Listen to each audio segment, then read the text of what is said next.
Menimbang bahwa berdasarkan uraian duduk perkara, fakta-fakta yang terungkap dalam rapat dan sidang permisaan serta pertimbangan hukum dan etika di atas, dapat disimpulkan hal-hal sebagai berikut. 1 dan 2 dianggap sudah dibacakan. 3, para hakim terlapor secara bersama-sama terbukti tidak dapat menjaga keterangan atau informasi rahasia dalam rapat permusyawaratan hakim yang bersifat tertutup sehingga melanggar prinsip kepantasan dan kesopanan. Penerapan angka 9. 4. Praktek pelanggaran benturan kepentingan sudah menjadi kebiasaan yang dianggap sebagai sesuatu yang wajar karena para hakim terlapor secara bersama-sama membiarkan terjadinya praktek pelanggaran kode etik dan perilaku hakim konstitusi yang nyata tanpa kesungguhan untuk saling ingat mengingatkan antar hakim termasuk terhadap pimpinan karena budaya kerja yang pekewuh sehingga kesetaraan antar hakim terabaikan dan praktek pelanggaran etika biasa terjadi. Dengan demikian, para hakim terlapor secara bersama-sama terbukti melanggar Sabta Karsa Utama, prinsip kepantasan dan kesopanan. Penerapan angka 1. Rekomendasi.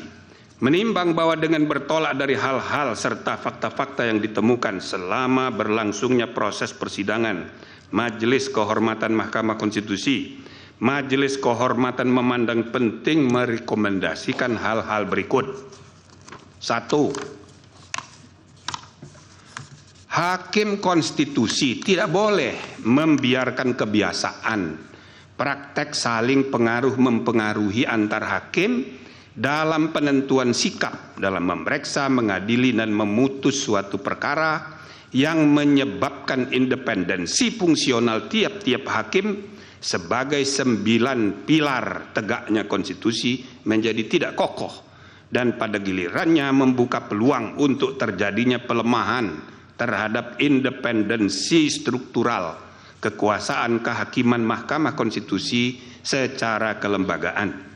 2. Hakim konstitusi tidak boleh membiarkan terjadinya praktek pelanggaran kode etik dan perilaku hakim konstitusi yang nyata tanpa kesungguhan untuk saling ingat mengingatkan antar hakim termasuk terhadap pimpinan karena budaya kerja yang pekewuh sehingga prinsip kesetaraan antar hakim terabaikan dan praktek pelanggaran etika menjadi biasa terjadi.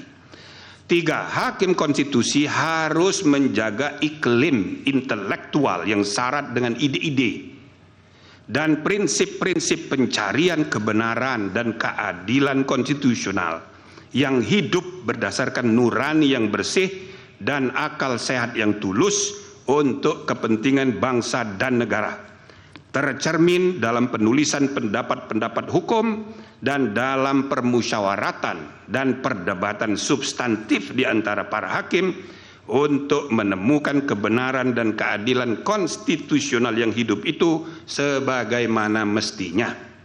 4. Hakim konstitusi secara sendiri-sendiri dan bersama-sama harus memiliki tanggung jawab hukum dan moral untuk menjaga agar informasi rahasia yang dibahas dalam rapat permusyawaratan hakim tidak bocor keluar. Amar putusan.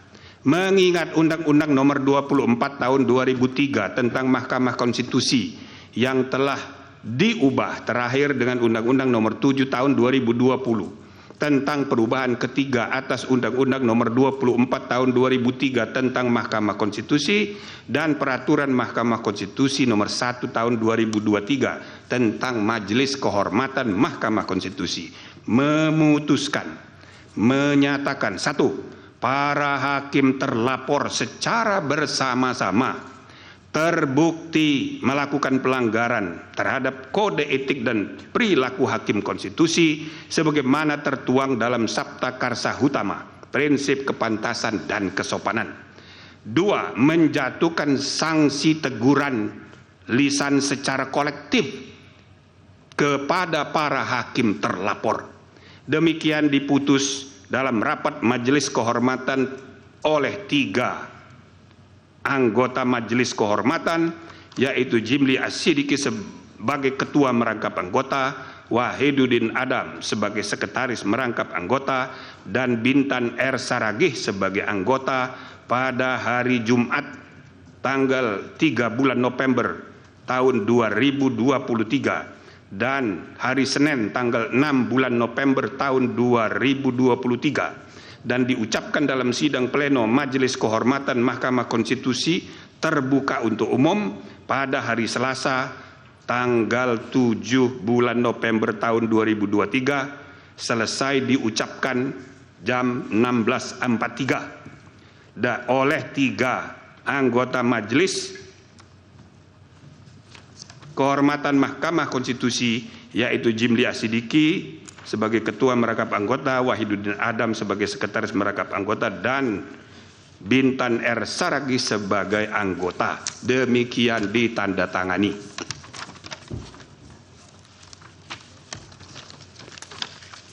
Masih banyak salah.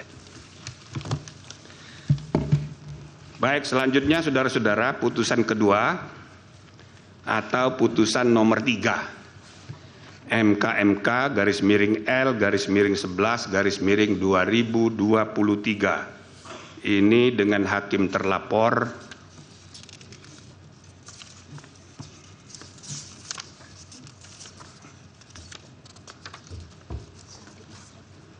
Saldi Isra. Ya, saya bacakan. Majelis Kehormatan Mahkamah Konstitusi, putusan nomor 3 MK L 11 2023. Demi kehormatan, keluhuran, martabat, serta perilaku hakim konstitusi, berdasarkan ketuhanan Yang Maha Esa, Majelis Kehormatan Mahkamah Konstitusi yang dibentuk berdasarkan dan seterusnya dianggap sudah dibacakan. Identitas pelapor: 1. Advokasi Rakyat untuk Nusantara atau ARUN, Bob Hasan dan kawan-kawan. 2. Perorangan yang tergabung dalam Advokat Lingkar Nusantara atau LISAN, yaitu Saudara Ahmad Fatoni dan kawan-kawan. Dalam hal ini para pelapor menunjuk kuasa hukum Hendar Samarantoko SH dan kawan-kawan yang memilih domisili hukum di Plaza dan seterusnya dianggap sudah dibacakan. 3. Perorangan yang tergabung dalam Lembaga Bantuan Hukum Cipta Karya Keadilan, Saudara Dian Eko Wanto dan kawan-kawan. 4. Tim Advokasi Peduli Hukum TAPHI, Saudara Johan Immanuel dan kawan-kawan.